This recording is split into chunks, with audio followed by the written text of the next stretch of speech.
At the start of the project, I had a very basic understanding of how to create costumes for characters, how to manage my time for the project, and utilize props to fit the scenes. Over the course of the project, my skills eventually developed and improved in each category. I learned how to effectively manage my time and allocate it to schoolwork and personal life fairly quickly. 3 weeks into the project, I learned how to properly create a plan to use for certain occasions and intertwine it into my project. A month later into the project, I learned how to develop my skills into creating much more detailed and layered out plans of how costumes would look like for each character in the planning stages of the film. 2 months later, I improved on my skills on utilizing props found within locations I had previously planned in advance, potential props at home, and effectively using them. In the beginning of my project, I mostly relied on phones and the occasional GoPro for shooting videos and photos. My general understanding of how to manually use a camera was fairly non-existent, resulting in most of the shots and videos being low quality.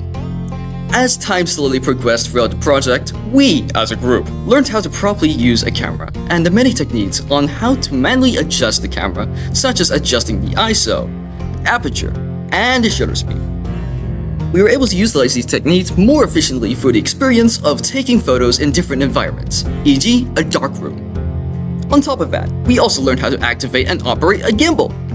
During the learning process of attempting to use a gimbal, we mostly had troubles with stabilizing the gimbal as it was quite complex to simply stabilize it.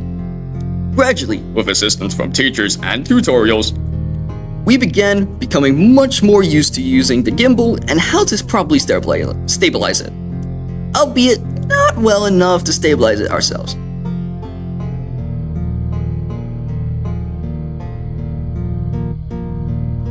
Before the project ever started, we mostly relied and depended on natural lighting for preliminary film, before we even found out color grading in the editing process. After a few weeks into the project, we learned how to properly use color grading for our film, which was a major tide turner as it opened up more opportunities and ideas for our film, as we were able to shift and change the overall theme of the film just by manipulating the colors on our editing software. Long before taking this course, I had never properly experienced how to use digital editing software to help with creating and producing high-quality videos, as I never really had or needed a chance to use one.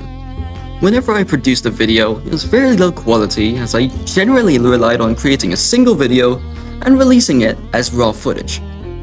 As time progressed further into the project, I eventually started picking up more and more techniques and finally used my first editing software to make this film happen.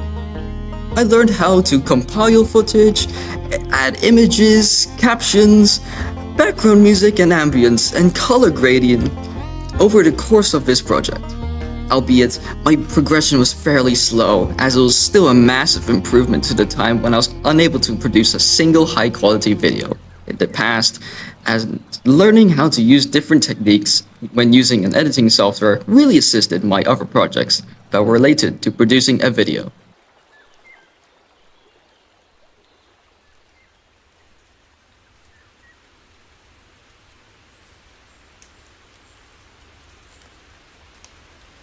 Before taking media as a course, we, as a group, were already refining our speaking and dialogue skills as we previously took on the roles of characters in the past for our drama course in IGCSE. Although, we had a slight issue when it came to creating a set tone of voice for the characters that are included in the film. After a few weeks in the project, our voices were able to switch between our regular voices and the tone of voice used by our characters in the film, which most definitely improved the quality and production value of the film. We also included a series of gunshots, police chatter, and reloading its sound effects to make the film a lot more realistic and engaging for the audience.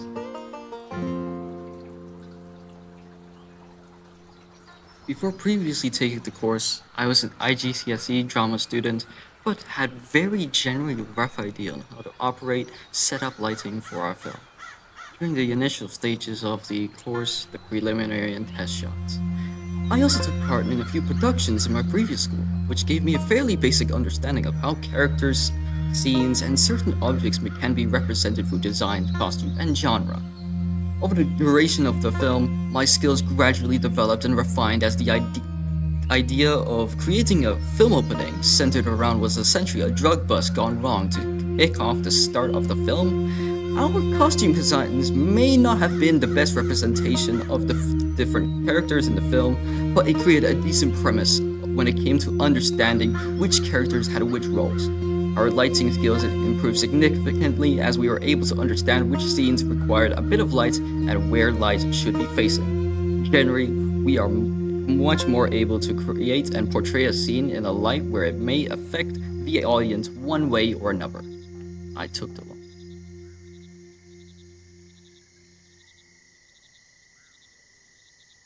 Initially, during the early stages of planning and production, we, as a group, weren't very experienced in planning out an actual film that we had a complete total control over. For our preliminary film, our planning skills were fairly basic and overall poor, as our storyboard wasn't very well thought out and we had difficulty interpreting it. The narrative storyline of the preliminary film storyboard was very difficult to understand, as it took a long period of time attempting to decipher it and understand it. As we moved on to the actual project and moving past preliminary section of the course, our storyboarding skills improved a lot more as our scene shot depictions became much more understandable to decipher. The storyline and narrative had been significantly easier to read and interpret, but still wasn't good enough to grab the general understanding of the whole story.